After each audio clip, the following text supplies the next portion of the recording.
আপনাদেরকে আজকে এই গেরে একটা মজার একটা জিনিস দেখাই, আসেন। এটা হচ্ছে পিছের সিটে যাইতে হবে। এটা হচ্ছে এলিয়ান গাড়ি।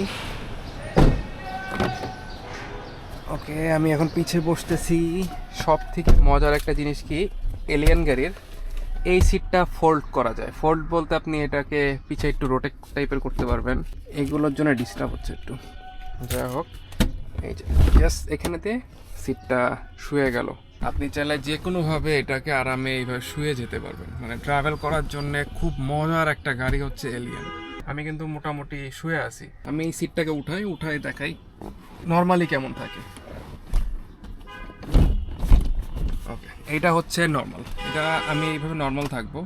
আর আমি যখন সিটটা শোয়াবো, জাস্ট এটাকে পুল করব, শুয়ে পড়লাম। মানে এইটা খুব কমফোর্টেবল একটা গাড়ি। মানে আমার কাছে সত্যি কথা, যদি আমি সেলফ ড্রাইভ না করতাম, আমি লং ড্রাইভে যেতাম, আমি এইভাবে শুয়েই যেতাম। মানে শোয়ার পরে অন্যরকম একটা ফিলিংস।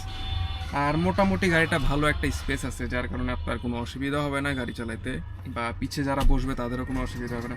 হ্যান্ড রেস্টও আছে, আপনি চাইলে রিল্যাক্স করতে পারবেন। আর এইভাবে অলওয়েজ রাখাটা অন্য মানুষের জন্য ডিস্টার্ব হবে, কারণ মানুষটা যখন বসবে এসেই যদি শুয়ে পড়ে তার জন্য ভালো লাগবে না। সো সিটটা আপনাকে উঠাই রাখা উচিত এইভাবে। আর যদি আপনি যখন লাগবে তখন আপনি আপনার মতো করে শুয়াই নেবেন। সবাই যে শুয়ে পছন্দ করবে তা না।